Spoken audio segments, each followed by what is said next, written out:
This I welcome conference you will all now be recorded. in this High School Connect session with Ohio Dominican University with Sunbeam School, Varanasi.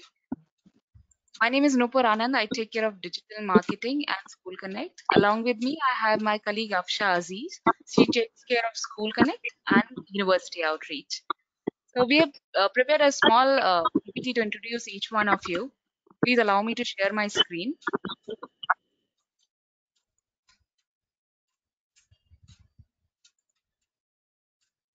I hope my screen is visible.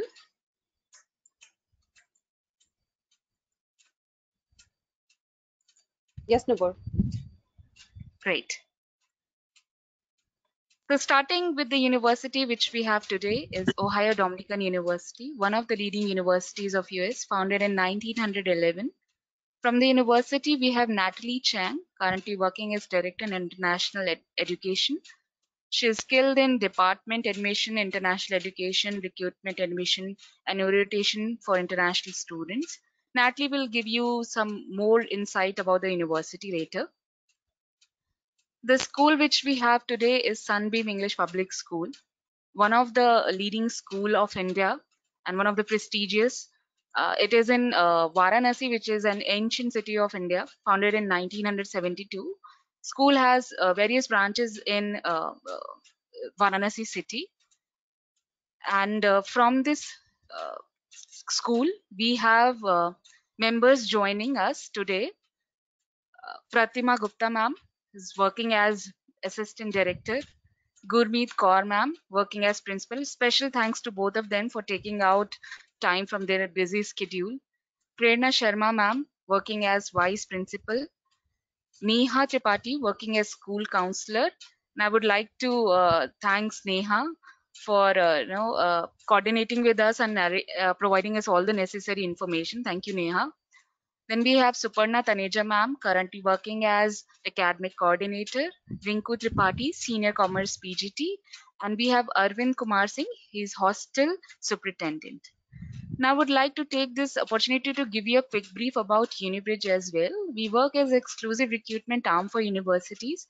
We are providing university tailored student recruitment services like media planning, building network, direct sourcing channels, in-country registration, lead management, and other support functions. That's it from my side. Now I would request Natalie to take this forward from here and give us a detail about the university. And once again, I thank you all for joining the session. Over to you, Natalie. Great, thank you. And let me just get my screen on here for you. All right, are you able to see it? Yes? Okay, great. Awesome. So as I mentioned, I'm from Ohio Dominican University, and I'd like to thank everyone at Unibrijj for putting this together. It's been a really good experience working with everyone on your team, and these have been really fantastic events that we've been doing during this really strange time where we can't actually travel, which is so unfortunate. But I'd also like to thank all of you from Sunbeam. It's been really interesting to learn more about your school, and I'm really excited to work with you guys moving forward. So a little bit about me real quick, a quick introduction. My name is Natalie Chang. I'm the Director of International Education at Ohio Dominican University. The office I oversee works with all of our international student recruitment, admission, international student services and advising. We also oversee our study abroad programs. I'm actually originally not from Ohio. I grew up in California. I do live here now, and one thing I really love to share with everyone is that in Columbus, we have tons of great opportunities. I'd say just as many fantastic opportunities as I experienced in California, but with a really nice cost of living that's much more manageable, especially for an international student. So a little background about our university. Ohio Dominican University is a small liberal arts university located in Columbus, Ohio. The nice thing about it is our students get the best of both worlds in terms of the American college experience. I think a lot of students in the US feel like they need to choose between the small college experience, which tends to be a little bit rural, or the large university experience in a big college city. We have the benefit of both. We have a small campus. We are a small university with 1,600 students, so it's very intimate. We maintain an average class size of about 18. So our students are not sitting in large lecture halls all day. They're actually interacting with their professors. They're really engaged with their classmates. And, everybody is part of this community. With our international students, I know them all personally. So my team works with our international students individually, so they have that extra support. But across the board, in every facet of their experience at ODU, it is very intimate. It is very hands-on. So they get all the benefits that come from being at a small school like that, but we're also located in Columbus, Ohio, which is a big city, one of the fastest growing cities in the country. We offer 39 different majors, very much focused on career readiness and competitiveness, so that our students are able to either go directly into the workforce or pursue their graduate school ambitions, and we know that they are prepared to do those things. And we have a pretty lively student community on campus. We have over 40 student organizations. Our athletes compete in Division II athletics. So there's really a lot going on our small campus. So students both on and off campus can really enjoy their experience and make the most of it. There's tons of great opportunities for them. We are really proud of the community that we have in terms of diversity of backgrounds that our students are coming from. We have, among our international students, we have students from over 25 different countries. And then Columbus itself is quite diverse as well. A large immigrant community as well. So we have students that are, their families, their heritage, their culture is from all over the world, really expanding that. So it's a very welcoming environment. We are a Catholic university, but among our student population, it's very diverse, welcoming of all faiths and backgrounds. So I think for international students, it's a welcoming environment for them to come to, which I know, and especially in these times, is something that parents, schools are looking for their students. If you're not as familiar with Columbus, Columbus is the 14th largest or 13th largest city in the US, depending on which ranking you look at. But we just surpassed San Francisco in terms of population. It's a very young city, so lots of young people, a very entrepreneurial city with lots of great opportunities, but because of our great location in the Midwest, a very affordable cost of living. So students can really make the most of those first few years out of college. If you look at the map, you can see where Ohio is located, sort of in between Chicago and New York. So in the summers, students have great opportunities if they do want to go to one of the top 2 cities in the US, top 3 cities. It's very easy for them to make that transition. But here in Columbus, there's also just tons of cool opportunities for them to explore and really make the most of their time here. Columbus is consistently ranked one of the best cities for young people, especially young professionals coming out of university. Here at ODU, we have a job and grad school placement rate of 92%, which especially for a liberal arts college is exceptional. And that's really thanks to our very dedicated career development office. That office works with our students on an individual basis. So one of those benefits of being at a small school, when we have services like career services and advising, it's not done in large workshop formats. It's done on a one-on-one basis. They help students with everything from developing their CV to doing mock interviews. They source internships, help them prepare for graduate school applications, for job applications following university, tons of support. We also work really, really closely with the major industries in our area. So Columbus is known across the country as being kind of a hub for the healthcare industry, the financial industry, and the risk management insurance industry. So we have really close ties in those areas, especially. And then also because we're a small or a young city, it's very entrepreneurial. So we have an emerging tech sector. and a lot of startup entrepreneurial ventures going on here in Columbus. So tons of cool opportunities for our students that I'm always very excited to share with them and to see what they're doing. Our international students are very proactive in looking for those opportunities and making the most of them. So we are a liberal arts university, which means we do offer the traditional American four-year degree, requiring students to study both in their major and also doing a general education requirement. So here in the US, all students do classes in the humanities, social sciences, regardless of what their major is. We are really focused on educating the whole person. If you're ever on our campus or speaking to our faculty and administration, that's a thing you'll hear a lot. It's one of our main missions, is educating our students as people, as the whole person, not just their degree, not just their chosen field of study, but also preparing them for the world, preparing them to be professionals, members of their communities. So our classes maintain a really small size. As I mentioned before, our average size is 18 students per class. The majority of our classes are under 30 students in the classroom, which offers a very Socratic method of instruction. Students are very engaged. They are very involved with their faculty. Our faculty know our students by name, by interest, by background. So when our students are going off to do things like apply for jobs or apply for graduate school, you know that they're getting recommendations and guidance from faculty who know them very, very well. Very different from, that 100, 200 person lecture hall situation that is pretty common here in the US. And that's really aided by our faculty-student ratio. We're about 13-to-1 student-to-faculty ratio. And when students enter their second year of university, they're actually assigned a faculty advisor from their field who follows them all the way through graduation and guides them to meet their goals. It's not uncommon at ODU for faculty to share their mobile numbers with their students because they're very invested in every part of their education.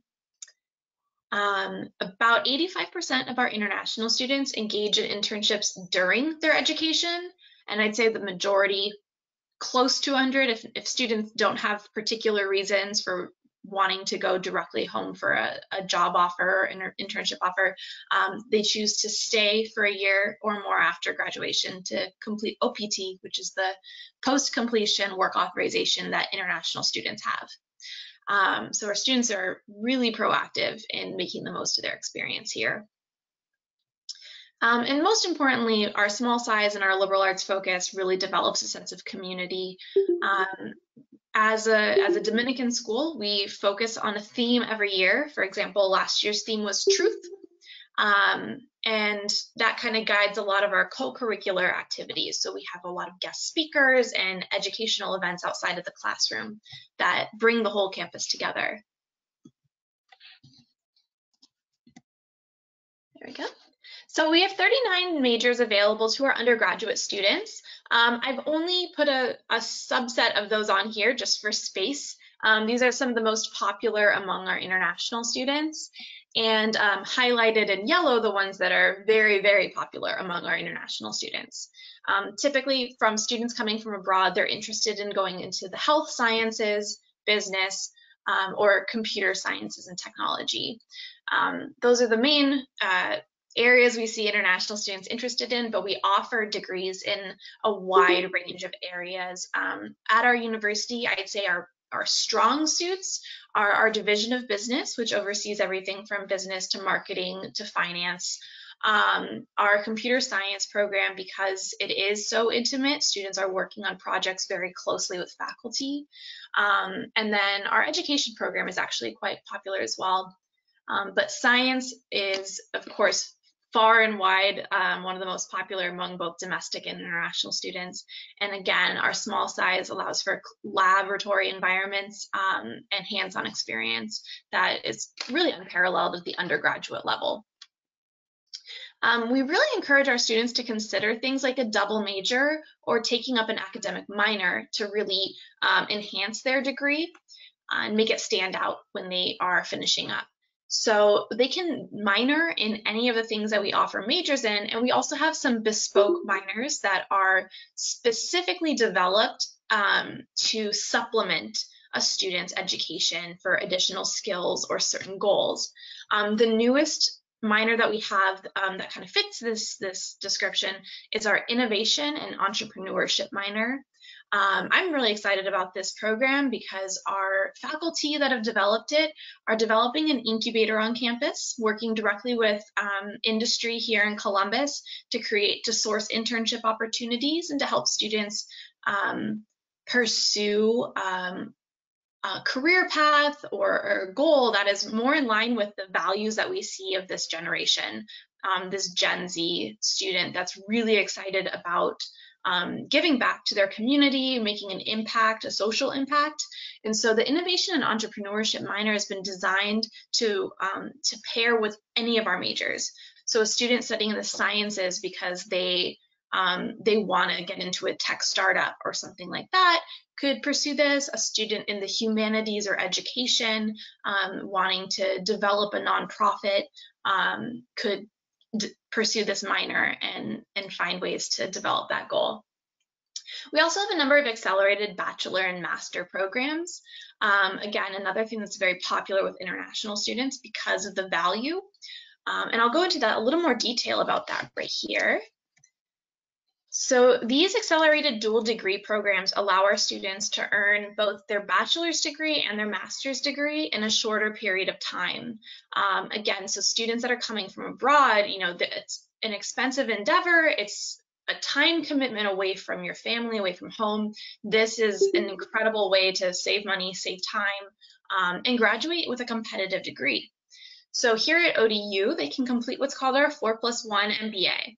They can get their bachelor's degree in any major on our campus and pursue an MBA, a Master's of Business Administration.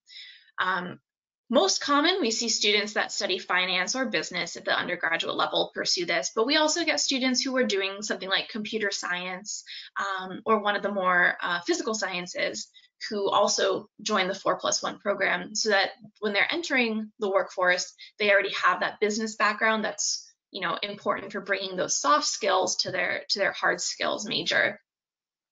We also have a 3+2 agreement with our partner university, the University of Dayton. It's another private university here in Ohio. It's not very far away from us at all. And the way this program works is students spend 3 years at ODU working on their undergraduate degree. If they're going on the engineering track, they're going to be studying either computer science, biology, chemistry, one of those sciences. And then they go on to the University of Dayton for 2 years. And they enter the engineering school where they can pursue bioengineering, chemical engineering, computer engineering. There's a host of different options. Same thing with the law program. Students will study in one of the humanities or social sciences with us here at ODU, and then they move on to the University of Dayton to do their JD, their law degree. These programs cut off at least 1 year of study, which is fantastic. But it also, the main benefit of this is students have a guaranteed pathway to that graduate program from their freshman year. So they apply to ODU specifically for this program, and as long as they maintain a strong GPA and they go through the process with their academic advisor to make sure they're staying on track, they can enter these 2 programs, kind of bypassing the traditional application process for the graduate school, which is fantastic because both the engineering school and the law school at UD are competitive. Traditional students going directly from their 4-year degree are going to be in a very competitive field, whereas students that are going through this track, as long as they're maintaining their academic status, they're all set to move on to the graduate program. Right. And one more program I'd like to highlight that we have here at ODU is our honors program. Looking at your school profile, I think you'd probably have quite a few students who would qualify and enjoy this program. It's for students who are looking for more academic rigor.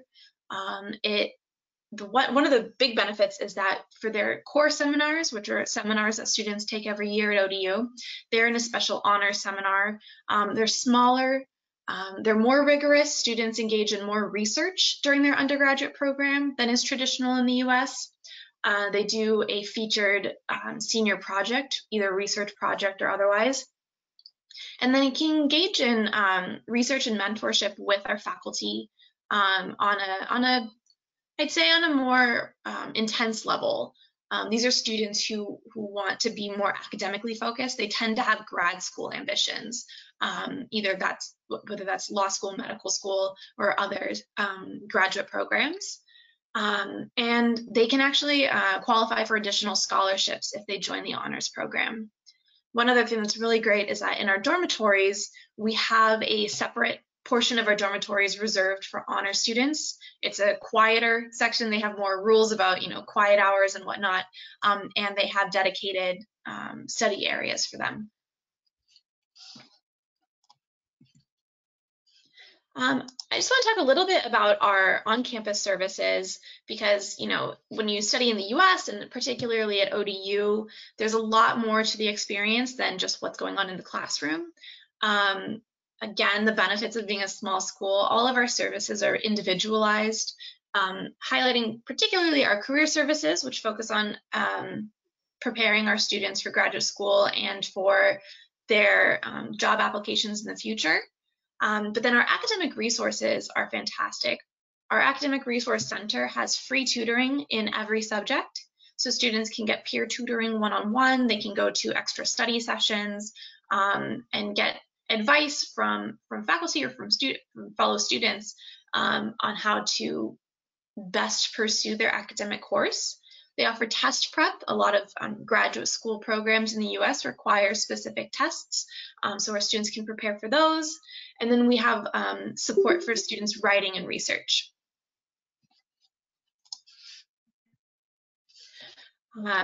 Safety on campus is something I always like to cover with parents and with schools, just because we know that this is a concern when you're sending your student abroad so far from home. And there's always worries about sending your student to a different country. I'm very proud to say and very comfortable mentioning that ODU is a very safe campus. As I mentioned, we are in the city. We're 10 minutes away from downtown on a very intimate, green-looking campus environment.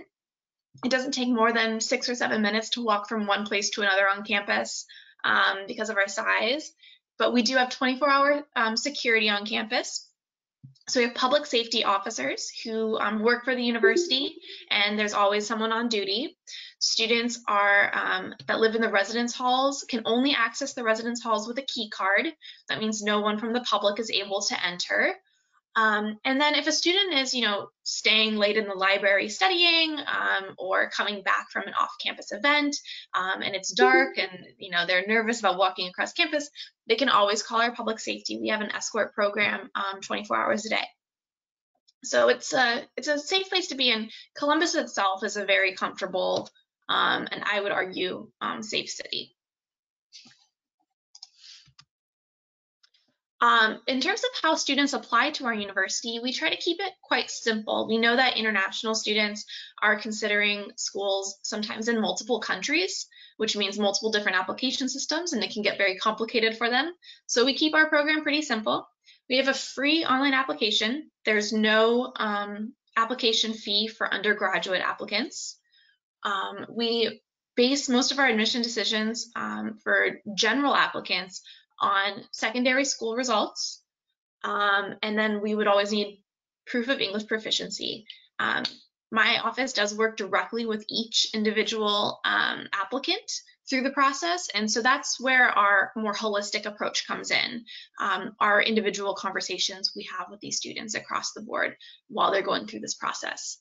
Students coming from your school, of course, would not have to submit proof of English proficiency. That would be waived because they're coming from an English medium school. International students are not required to submit SATs to ODU. We are test optional, and for international students, it's not required whatsoever.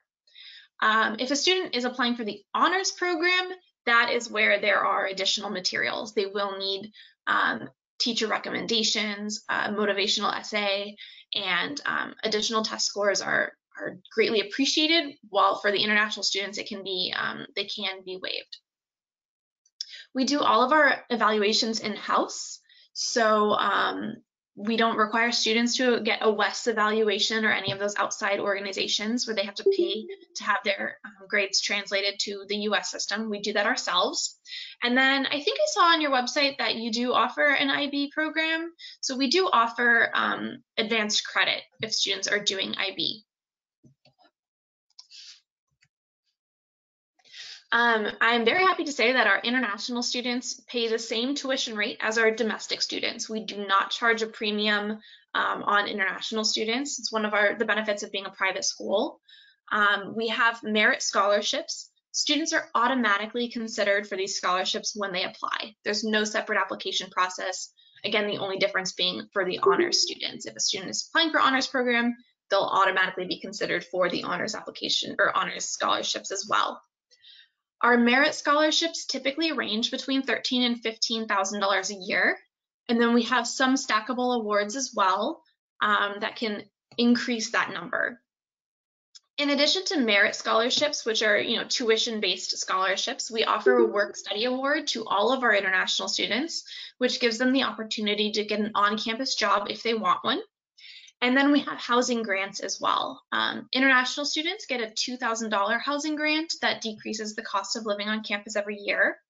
And then something I'm very, very excited that we're doing is because we know international students in that first year, it's a big transition period. We want to encourage them to live on campus and also make that transition as easy as possible. We have a Global Connections grant. We call it our GCG, and it offers international students free housing for 1 year. So their first year living in the dormitory is free. If you look at our cost breakdown, we show before scholarship and after scholarship.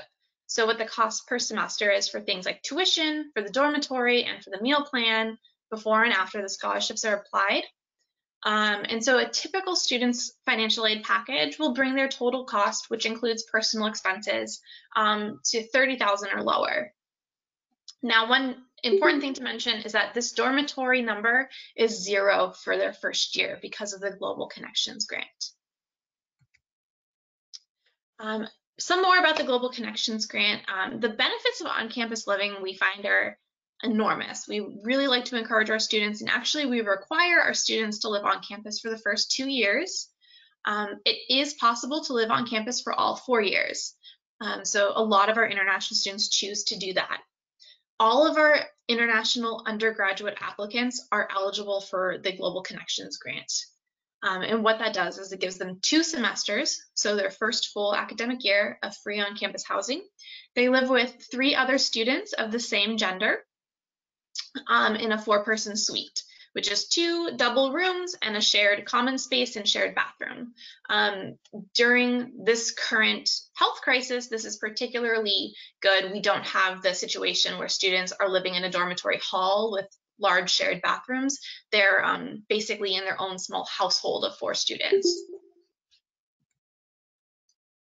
I did want to talk a little bit about our COVID-19 response, just to give you a sense of what things have been like here at ODU and what they're going to be like moving forward. Ohio has been featured in the news because our governor was one of the quickest to respond to the situation. We were one of the earliest states to go into a full quarantine and close our schools. So back in mid-March, we did close our campus. We transitioned to fully remote instruction for the entire spring semester. The timing worked out strangely well for us because we were on our spring break at the time. So students were actually on vacation, which gave us a couple extra days to work closely with our faculty and make that transition go much smoother than I think anyone could have anticipated. The way our campus just immediately responded to the situation was incredible. While we did close our campus and we asked that our American students from around here that were able to leave the dormitories, we have kept our dormitories open to international students. It's been our priority to make sure that they were never in a situation where they felt they had to travel if they weren't comfortable doing so. This is their home while they're a student. You know, we consider ODU, we've made a promise to them that they are here, they are home at ODU for as long as they're a student. So the dorms have remained open for them. And we did have the majority of our international students remain in the country, and the majority of our dormitory students remain in the dorms. Throughout this entire time, we've maintained our regular meal services and public safety, and actually our dining hall started delivering meals directly to the dormitory to maintain social distancing. So we've been doing that since March. We're pretty experienced at it now, and so we're looking forward to a return in the fall. We feel like this has given us enough time to perfect our methods in maintaining social distancing, and we have returned to campus as a staff. Most of us are going in a few days a week and taking turns going in to maintain social distancing for the summer, but we are planning to return to on-campus instruction this fall. This summer, we've hybridized all of our classrooms, so now every classroom on campus has cameras and microphones so that every in-person class is also accessible to a student off campus. One of the main reasons we've decided to do this for all of our classes is so that if a student were to wake up one day with a cough, they don't need to feel like they have to come to class. They have the flexibility to attend their class virtually and never feel like they need to expose themselves or expose others at any point in the semester. So we're pretty excited about all the new changes on campus from a technological standpoint, because this gives us a lot of flexibility moving forward. And right now, with the small number of students I have, that international students that did return home, that aren't going to make it back in time for fall, they'll still be able to maintain their course enrollment, maintain their academic progress by joining their classes remotely.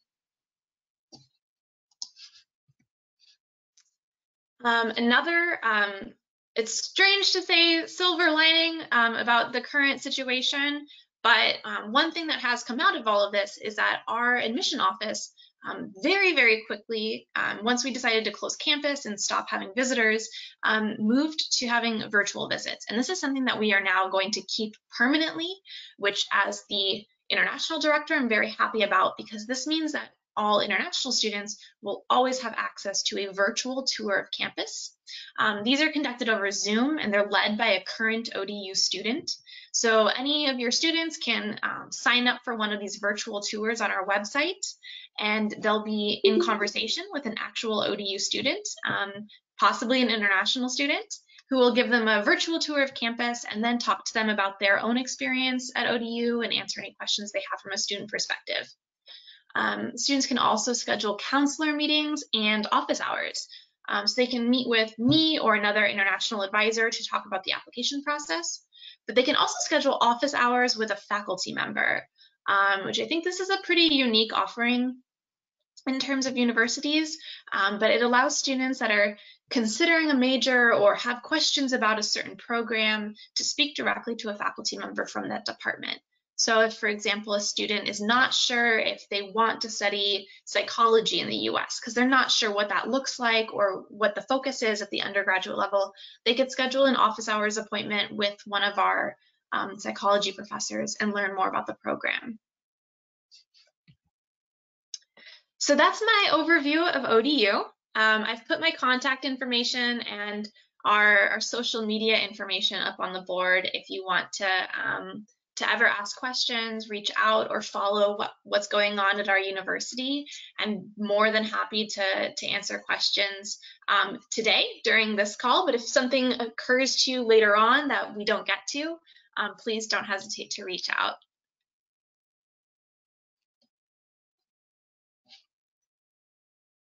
Thank you, Natalie. Thank you so much for explaining each and everything about the university. So now may I request Pratima ma'am to please speak a little bit about the school so that Natalie would be a little bit more aware about the school. Yes, ma'am.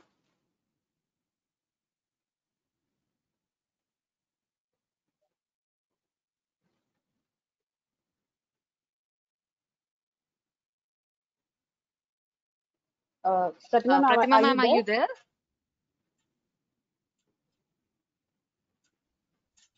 I guess they're having some internet issue. Yeah. So, Nupur, can we have any other person who can speak about the school if Yeah, ma'am is not? Prerna ma'am, I guess Prerna ma'am can do that. I guess she's here. You're not. Can you hear You're me on mute. now? Yes, yes, we can. Yes, we can hear you now. All right, all right. So basically, we are the head office of a group of educational institutions which has been in existence for the past 47 years now. And the school that we are interacting about is a school which has about 5,000 students on roll. And for the past, we've had about almost 24 batches of class 12 students passing out. So we have a huge alumni base also. And typically at Sunbeam Bhagwanpur, this is the parent school that I'm talking about, the head office. Typically every year, almost 410 to 450 students pass out class 12. So that's a huge number for one main school. But we also have 4 other branches of the Sunbeam group in Varanasi, which are also at the +2 level. And I think 11 of our associate schools, because totally the group is made of about 26 schools, 26 schools, yeah, out of which 6, now 7 main are located in Varanasi.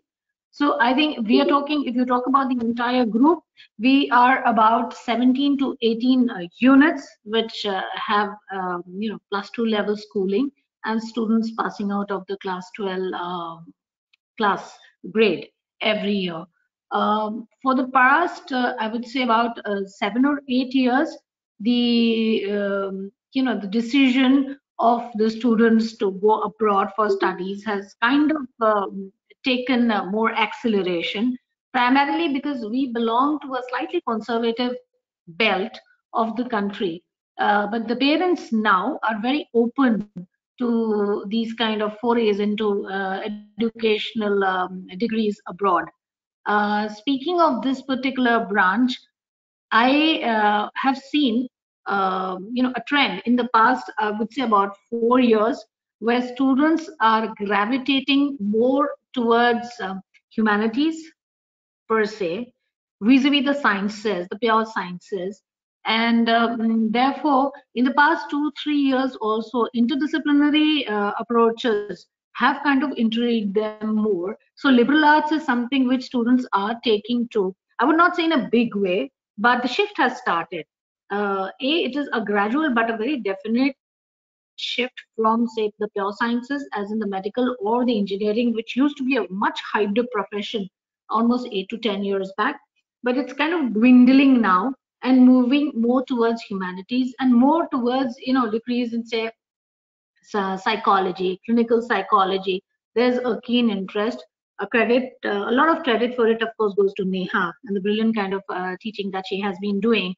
Also to other faculty members, Suparna and Rinku. One is from the commerce faculty, the other is from the humanities faculty. So we all have been observing this gradual shift.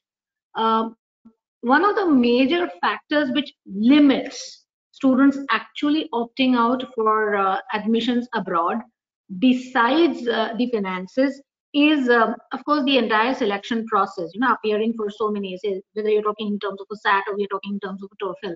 What I liked about your campus is, of course, that it is doing away with that. That is one thing. So the entry, particularly for a student of this region, sometimes becomes a tad daunting.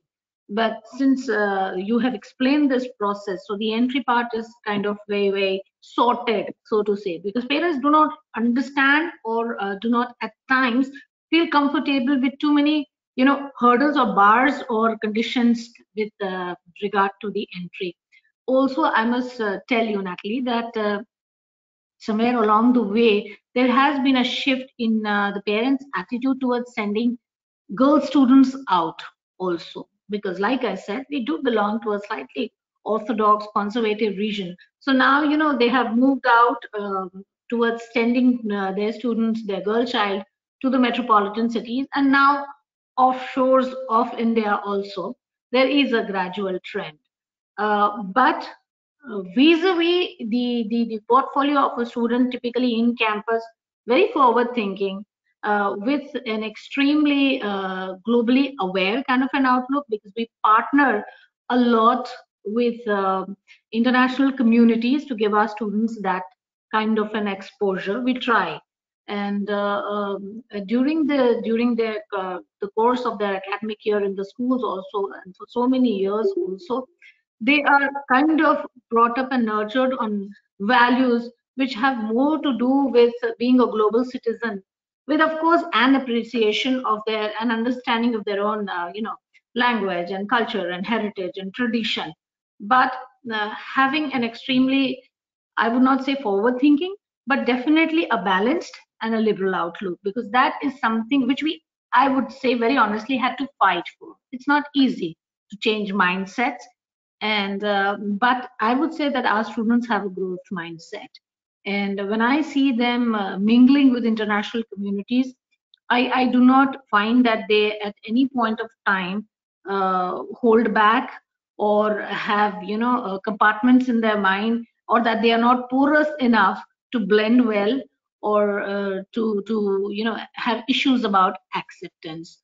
And also when it comes to gender sensitivity, when it comes to understanding of the world political scenario, or generally being a global citizen, they're pretty much there. They're pretty much there. And the Sunbeam organization is a pretty woman-dominated organization. As you can see, there's not a single gentleman here except for our dear old Arvind sir, who's the hostel superintendent. And so we are sorted with that also, right? Anything else you would want to know about the kind of schools that we represent?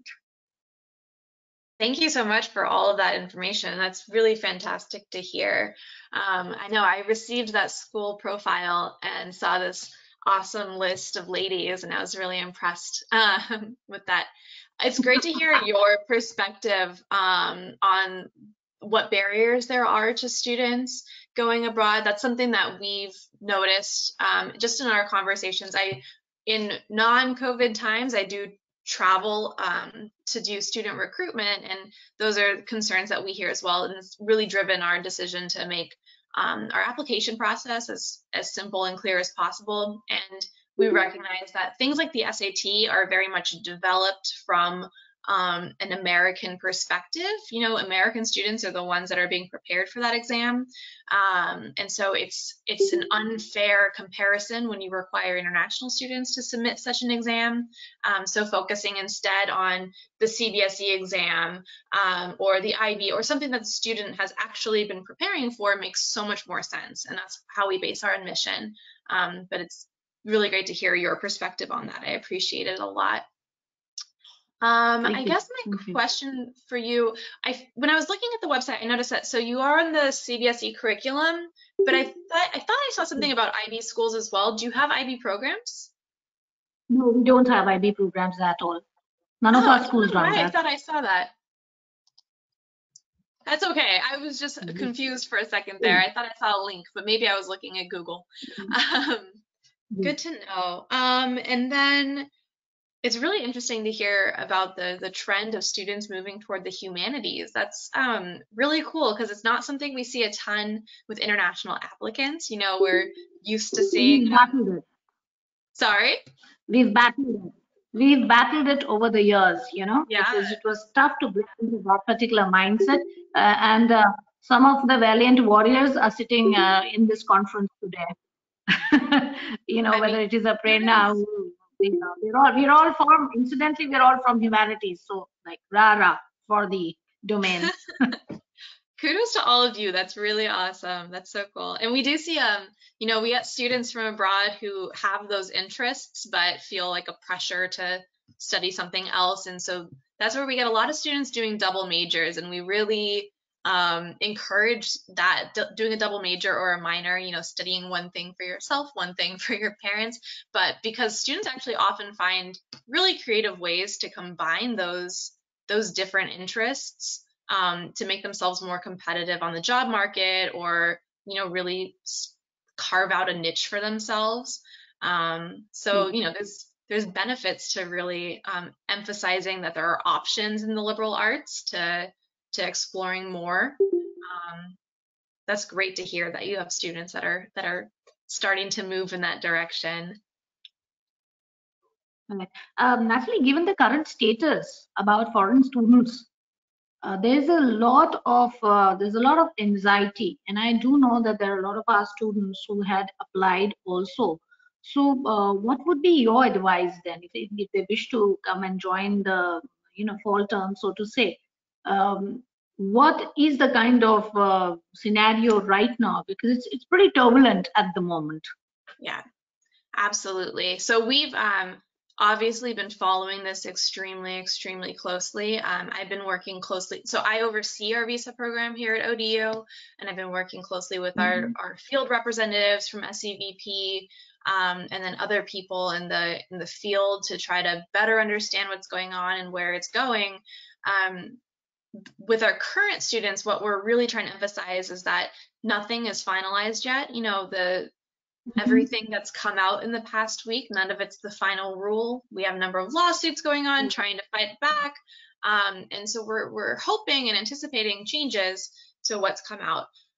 But looking more long-term and looking to our initial freshmen that are coming in the fall, the global pandemic itself has already created a huge hurdle because visas are not being issued in most countries, if not all. There's very few exceptions to that at the moment. So even before this order came out, a lot of our students were planning, our incoming students were planning to start their first semester with us remotely. So they would take their classes online for their first semester. And then once embassies start issuing visas, the plan was for them to then transition to in-person. Some students that didn't want to deal with online classes or were already sick of it because of the spring have decided to defer their admission. We're extremely flexible, especially right now. We don't want to do anything that causes students to feel that they have to get on a plane if they don't feel safe doing so. We don't want to put students in that position. So students that were admitted for the fall, they have the option to defer to the spring or to even next fall, keeping their financial aid package intact. Everything remains the same. So we honor those admission offers and encourage students to really do whatever they're most comfortable with. At this point in time, there should not be any rush for students to try to get things going. The whole world is sort of at a standstill. And so we're doing whatever we can to support the choice they make. Those that really want to just get started, want to be here, we have done everything we can with them in the visa process up to that interview. So they have all their documentation, they have everything from us. It's all a matter of when the embassy will reopen and grant them an interview. As we get closer and closer to the start of fall, it's looking less and less likely that embassies will be doing that. And so those students, again, can either start online or defer. It's a tough situation all around. It was already tough with the pandemic, and this last week has not made it easier for anybody. I will say, at all. Yeah, I know. I can't even imagine for your students who have graduated and had plans to go abroad. It's a tough situation. Yesterday, we had a town hall Zoom meeting with all of our international students to give them some perspective of what because there's so much information out there, to really consolidate it, let them know what the current situation is from what we're seeing, let them know what work we're doing on our end to protect their status, and then just give them the opportunity to ask questions and honestly to vent, let off their frustrations, anger if they wanted to. That's what we're here for, to support them in that way if they need it. It was a really good opportunity. As an institution, the entire university has responded. I mean, it's been less than a week since the news came out, and I've been bombarded with emails from faculty and administrators offering their support, which I've never seen higher ed in general just rally the way it has this week. So as hard as it's been a really rough week for everybody. It's also been very inspiring. all the ODU faculty. I've received so many offers to, you know, I can offer an in-person class if it protects their visa status. And so we know we have the support, and we're really committed to doing whatever we can to protect our students and help them continue their education without those extra stresses, hurdles, barriers. Right. Nice to know that. Really, really heartening to know that.